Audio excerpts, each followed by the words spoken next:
Seba Manuel Escorza Torres 6081, a través del área de desarrollo personal y ciudadano, presenta el tema Los años 30, totalitarismo en el Perú y en el mundo, fascismo, nazismo, Segunda Guerra Mundial, primer gobierno de Manuel Prado, del 39 al 45, y en el mundo después de la Segunda Guerra Mundial, que coincide con el gobierno de Bustamante y Rivero del 45 al 48 y de Manuel Odría, para el cuarto grado de avanzado en el SEBA. Se llama tercer militarismo porque los presidentes estaban designados, ¿no?, como militares. Los militares asumen el poder de 1930 a 1980. El primer gobierno del tercer militarismo por Luis Sánchez Cerro, ¿no? Algunas de sus obras, ¿no? Ley de emergencia, por la rebelión del APRA. Se presenta la crisis económica, ¿no?, de Misión Kemner de Estados Unidos en esos años. Permite el voto de las mujeres solamente para elecciones municipales, ¿no? Y se presenta un conflicto armado con Colombia, pero es asesinado por un militante aprista. El segundo gobierno de Óscar R. Benavides, desde 1933 a 1939. Bueno, es un gobierno de orden, paz y trabajo. Se da la ley de amnistía, especialmente a los políticos del APRA, ¿no? Tiene una política populista, es decir, para que el pueblo esté tranquilo, ¿no? Crea el Seguro Social, el Ministerio de Salud Pública y la asistencia social. En cuanto a construcciones de carreteras, hace pues la carretera Panamericana y la carretera central que va hasta Tingo María. Construye también el terminal marítimo y dique del Callao. También en su periodo de Óscar R. Benavides, ¿no?, se da el fin al conflicto de Colombia. Se firma el acta que reconoce a Ecuador como territorio, ¿no? Eso lo hacen en Estados Unidos. Crea comedores populares y en su periodo se inicia, ¿no?, la Primera Guerra Mundial en 1941. Luego el primer gobierno de Manuel Prado Ugarteche, de 1939 a 1945, un gobierno de buena voluntad, de pacificación. Disminuye la importación, es decir, se compra menos y se exporta más productos del Perú. Se crea en el departamento de Tumbes y Pasco. Inicia la construcción de la hidroeléctrica del Cañón del Pato para abastecer de electricidad a todo el Perú. Y se construye la planta siderúrgica de Chimbote, ¿no?, lo que antes se llamaba Sider Perú. El primer gobierno de Manuel Prado Ugarteche, ¿no?, seguimos con 1939 a 1945, se presenta el conflicto con Ecuador en 1941, porque Ecuador intentó apoderarse de Tumbes y Maynas, ¿no? Y ahí, bueno, hay un enfrentamiento, está el combate de Zarumilla, ¿no? Y luego, posteriormente, como Perú gana la guerra, se firma el protocolo de paz, amistad y límites en Río de Janeiro, en Brasil, el 29 de enero de 1942. El gobierno de Manuel Odría, el famoso oncenio de 1948 hasta 1956. Viene una comisión pues de Estados Unidos, misión Klein, norteamericana, ¿no? Y ellos son partidarios del mercado libre. Hay inversión minera, ¿no? Y Toquepala, que es uno de los grandes yacimientos de cobre que tiene el Perú. Por fin otorga el derecho universal a la mujer, ya recién puede votar hasta para la elección de presidentes. Reglamenta la educación secundaria, implanta el seguro social obligatorio y se crea el Centro de Altos Estudios Militares para el Ejército. Se produce el famoso huaico andino, ¿no?, la migración de los campesinos hacia las ciudades. José Luis Bustamante y Rivero, segundo gobierno, 1956 hasta 1962. Pretende convivir pacíficamente con todos los partidos políticos con el APRA, ¿no? Entonces apoya al APRA también y le da libertad política. Ya no es un partido proscrito, ya no es un partido ilegal. Se presenta el boom minero, el Perú se convierte pues en el primer productor de harina de pescado, y los movimientos campesinos que empiezan a reclamar sus derechos en el Cusco, ¿no? En su gobierno continúa la migración del campesino a la ciudad porque allá no hay futuro. Se crea el Instituto de Reforma Agraria para dar prioridad a la agricultura, implanta la educación secundaria gratuita, gratis para todos, creación de escuelas primarias y secundarias, y unifica el mando de las Fuerzas Armadas en un solo mando. En ese periodo del tercer militarismo se presenta pues la Segunda Guerra Mundial, de 1839 a 1945. fuese el conflicto bélico más importante de la historia, ¿no? Gran cantidad de países involucrados, ¿no? Se pelea por mar, aire, tierra, inteligencia, diversidad de enfrentamientos, los armamentos se mejoran, ¿no? Se desarrollan, y la guerra se extiende pues desde el 39 hasta el 45, casi por 6 años. Las causas, bueno, las causas son porque Alemania no quedó contenta con los resultados, ¿no?, del Tratado de Versalles en la Primera Guerra Mundial. Luego se viene la crisis de 1929, luego surge el nazismo y el fascismo tanto en Italia como en Alemania, y hay un enfrentamiento ideológico entre los fascistas, los comunistas y los democráticos. Además, los países buscan pues materia prima en otros países. Existe una política que hay que apaciguar, que hay que vivir en paz, pero también Alemania y la Unión Soviética se unen en un tratado para convivir pacíficamente, ¿no? Interviene también Italia y la Alemania en la Guerra Civil Española, es decir, países extranjeros se inmiscuyen en otro país, en España. ¿Quiénes participan? Países del eje. Potencias principales: Alemania, Italia y Japón. Otros países: Rumanía, Hungría, Bulgaria, Finlandia, Austria, entre otros. Los países aliados, ¿no?, principales potencias: Reino Unido, URSS, Francia y Estados Unidos al final. Otros países apoyando a los países aliados: Polonia, Bélgica, Holanda, China, Noruega, Yugoslavia, Brasil, entre otros. ¿Cómo se presenta pues esta guerra en su cronología, ¿no? De 1939, Alemania ataca Polonia. El 17 de septiembre de 1939 el Ejército Rojo entra en Polonia. En 1940, ¿no?, el ataque alemán a Dinamarca y Noruega. Alemania empieza a atacar, ¿no?, a Holanda, Bélgica. El 10 de junio de 1940 Alemania le declara la guerra, ¿no?, de Italia a Francia. El 25 de julio enfrentamiento de franco-alemán, con los franceses con los alemanes, ¿no? Y en el periodo del verano de 1940 hay una batalla aérea con Inglaterra con la victoria de la Rapa. 1941, ¿no?, los Estados Unidos emite una ley de préstamo y arriendo.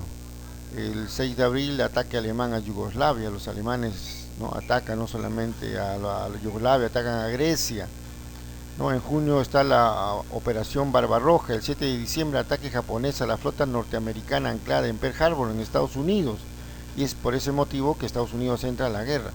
1942, triple ofensiva japonesa. Los japoneses empiezan a atacar, ¿no?, por supuesto en combinación con los alemanes.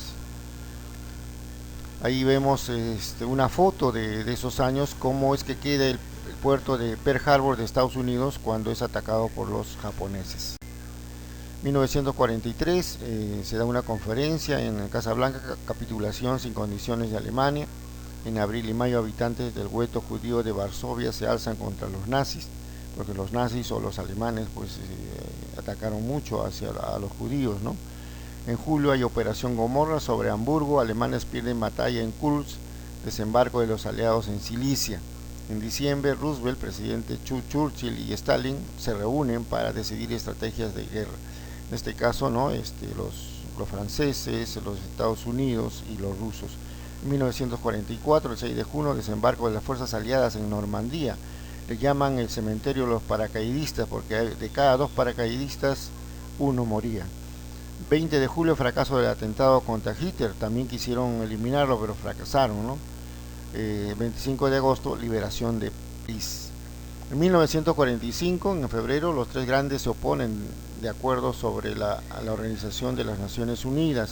Crean las Naciones Unidas. En febrero a marzo de 1945 se da la batalla de Okinawa.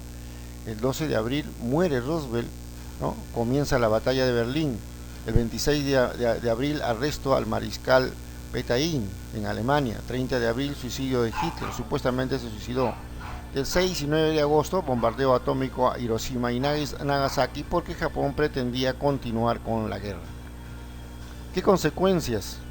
En la imagen vemos ahí 2 siluetas de 2 personas que murieron pulverizadas, se convirtieron en polvo. Estuvieron cerca, ¿no?, a donde explosionó la bomba atómica que Estados Unidos soltó pues en Hiroshima y Nagasaki. Más de 500 millones de muertos, en su mayoría civiles. Gran parte de las ciudades de Europa, Japón y China quedaron devastadas tras los bombardeos. Estados Unidos y la Unión Soviética salieron fortalecidos. Sus diferencias ideológicas los llevaron a un enfrentamiento casi inmediato. Bueno, ahí está la famosa Guerra Fría, ¿no? Anexamiento de Estonia, Lituania, Letonia, parte de Finlandia y Polonia a la Unión Soviética. Parte de muchos países se fueron a Alemania y otros se fueron con Estados Unidos, ¿no?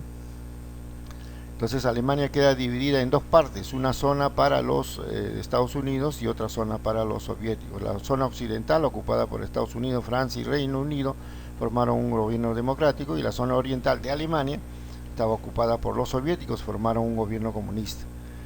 Se hacen pues las famosas alianzas militares, ahí nace el Pacto de Varsovia con los alemanes y la OTAN para los de Estados Unidos. Estados Unidos crea pues un plan de asistencia, ¿no? Asistencia económica para los países afectados. Ese plan se llamó el Plan Marshall. ¿Cómo estaba el Perú en la Segunda Guerra Mundial? Guerra con Ecuador y en el gobierno de Manuel Prado, ¿no? También nosotros tuvimos problemas. La versión peruana señala que en la mañana del 5 de julio de 1941 el ejército de Ecuador intentó incursionar en el territorio peruano, iniciando un ataque a los puestos peruanos de Aguas Verdes, La Palma, El Porvenir, Lechugal, Quebrada Seca y Matapalo, ¿no? La Guardia Civil del Perú en ese tiempo custodiaba las fronteras, que contaba con medios limitados de combate. Por más de 30 minutos se enfrentó al enemigo y contuvo su avance. Esa es la versión peruana. ¿Qué dicen los ecuatorianos? Dice que el Perú tomó como pretexto una serie de incidentes entre patrullas fronterizas del ejército para invadir Ecuador. ¿Con qué intención? Para forzarlo a firmar un acuerdo fronterizo entre Perú y Ecuador. Es lo que dice Ecuador. Causas reales de la guerra con Ecuador. Después de la independencia, ambos países marcaron sus fronteras, ¿no? Pero luego se emite una real cédula. Antes se llamaba así, ahora pues son resoluciones ministeriales, decretos supremos, leyes, ¿no? Antes eran cédula real, en 1802. Entonces en esa cédula real, el virreinato del Perú recibe la devolución de las provincias de Maynas, y con el cual casi llega a Quito. Ahí lo podemos ver en el mapa, ¿no? Todo eso que está en verde claro pertenece pues al Perú. Todo eso era la provincia de Maynas, ¿no? Y eso es retornado al Perú. Entonces Ecuador no estuvo de acuerdo con eso, y es por eso que inicia, ¿no? esta guerra. Ahí tenemos una parte de territorio de Tumbes que nos quisieron quitar. Dos, el terreno de Jaén, que está en Cajamarca, y tres, el territorio de Maynas, que es gran parte de nuestro territorio de la selva. ¿Qué consecuencias tuvimos con la guerra de Ecuador? Bueno, se firma pues el protocolo de paz, amistad y límites entre Perú y Ecuador. Lo más resaltante, ¿no? Los gobiernos de Ecuador y Perú firman solemnemente su decidido propósito de mantener entre los dos pueblos relaciones de paz, amistad, de comprensión y de buena voluntad, y de abstenerse el uno respecto del otro de cualquier acto capaz de perturbar estas relaciones. Se marcan pues fronteras entre los dos países, ¿no? Marcan en el plano, pero ya con el gobierno del expresidente Fujimori se ponen los hitos. Es decir, los hitos son construcciones así en forma piramidal de cemento, que dicen de aquí pertenece a Ecuador y de aquí para allá pertenece a Perú, ¿no? Entonces se marcan simplemente los límites para que ninguno de los países pueda intervenir en el otro, ¿no? Entran como garantes Estados Unidos, Argentina, Brasil y Chile, para garantizar que esto se cumpla entre Perú y Ecuador. En el transcurso de la guerra tenemos pues a un héroe, a nuestro héroe José Abelardo Quiñones, quien en plena guerra, ¿no? su avión es derribado, pero en lugar de tratar de salvarse, porque podía hacerlo, ¿no? Había una batería enemiga, una máquina que lanzaba balas a los aviones. Entonces él, para que no sigan derribando aviones peruanos, él se dirige contra esa batería y por supuesto que muere, ¿no? Es como un kamikaze, como decir, se entregó su vida para eliminar esa batería. La oficina del Ministerio de Vivienda, ¿no? La Oficina de Defensa Nacional también emite pues un comunicado indicando que nuestro José Quiñones, ¿no? Un avión XX-1 413, ¿no?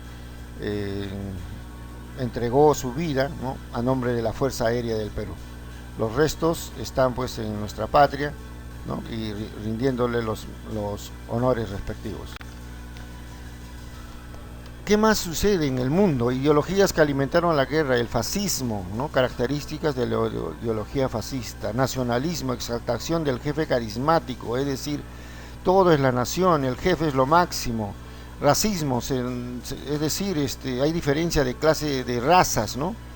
Expansionismo territorial, quieren abarcar mucho territorio, especialmente captan a los jóvenes, ¿no? Dice que nosotros somos lo máximo, somos elitismo, y se pone pues en vigencia el sistema de partido único, debe haber un solo partido, ¿no? Y el gobierno se militariza, todos los puestos son ocupados por militares. No quieren el liberalismo y la democracia, rechazan al Parlamento, rechazan al Congreso, ¿no? Y reciben el respaldo de las clases medias, porque bueno, había pues descontento. Alemania tras la Primera Guerra Mundial, efectos de la crisis de 1929, esas dos causas hacen que el nazismo nazca, que aparezca el nazismo con Hitler a la cabeza, ¿no? Es una organización del Estado Nacional Socialista que nace en Alemania. Persiguen a las minorías, ¿no? Ellos controlan el Estado por un partido único, disuelven los partidos y los sindicatos, quieren expandirse, quieren tener más territorio, política expansionista, desarrollan sus armamentos, buscan nuevos armamentos y exaltación del líder, ¿no? Piensan que él es el único que puede salvarlo.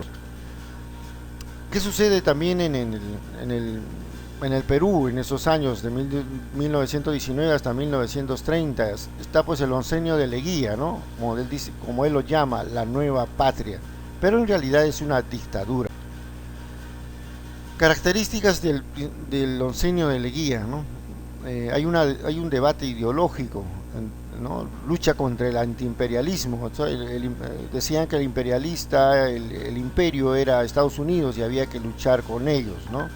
Ahí surgen pues las figuras de Víctor Raúl Aya de la Torre de Lapra y José Carlos Mariátegui de la Chira a nombre del comunismo, ¿no? La revolución capitalista multiclasista, frente antiimperialista de trabajadores manuales e intelectuales dirigido por la clase media a nombre de Víctor Raúl Aya de la Torre, y la revolución socialista, clase proletariado, problema del indio, es el problema de la tierra que plantea el Partido de Obreros y Campesinos, crea la famosa Central General de Trabajadores del Perú por José Carlos Mariátegui. En esos periodos, en esos años también hacemos convenios limítrofes y como vemos en nuestro mapa, nosotros en lugar de ganar hemos perdido territorio. No hemos perdido territorio con Ecuador, hemos perdido territorio con Colombia, hemos perdido territorio con Brasil 2 veces, ¿no? Inclusive hemos perdido territorio, ¿no?, casi con Bolivia, ¿no?, en el Tratado de Polo Bustamante, y luego con Chile, pues, ¿no?, el Tratado Rada, ¿no?, de Figueroa en 1929. Entonces este es nuestro actual mapa, pero nosotros éramos mucho más grandes y perdimos territorio en esos años a consecuencia de los famosos tratados. El gobierno de Bustamante y Rivero de 1945 a 1948, bueno, fue un abogado, jurista, político, diplomático y escritor peruano, ¿no? Un buen presidente. Nació en 1894, un arequipeño, y falleció en 1989. Fundó el partido Frente Democrático Nacional, ¿no? José Bustamante y Rivero, diplomático arequipeño, ¿no?, tuvo una gran influencia por el APRA, ¿no? Participó en las elecciones, pero en el momento que estaba gobernando, el APRA pues se opone, ¿no? Y por lo que él prácticamente lo declara, ¿no?, un partido ilegal. Por la negación de préstamos a los sectores exportadores hubo un levantamiento en Arequipa por Manuel A. Odría. También en esos años, a raíz ya de la conclusión de la Segunda Guerra Mundial, se presentan los bloques occidental y bloque comunista. ¿Qué características tienen? Existen dos bloques diferenciados con ideologías opuestas, el capitalismo y comunismo. Continúa la carrera de armamentos, el uso masivo de la propaganda, uso del sabotaje, la subversión y el espionaje, ¿no? Aparece la CIA en Estados Unidos y en Rusia aparece la famosa KGB, la inteligencia, ¿no? No hay una guerra frontal, pero es una guerra fría, ¿no? Porque no hay disparos, no hay cañones. En la creación de estos bloques militares, ¿no? Está liderado pues por militares, ¿no? En el caso de Estados Unidos forma la OTAN, y en el caso de Rusia forma el Pacto de Varsovia. La OTAN está por Estados Unidos, Canadá, Reino Unido, Italia, Francia, Países Bajos, Bélgica, Noruega, Dinamarca, Islandia, Portugal y Luxemburgo. Turquía y la República Federal Alemana se sumaron más tarde, ¿no? Ya recién en la OTAN. Pero en el Pacto de Varsovia está Rusia, ¿no? Hungría, Polonia, Checoslovaquia, Rumanía, Bulgaria y Albania.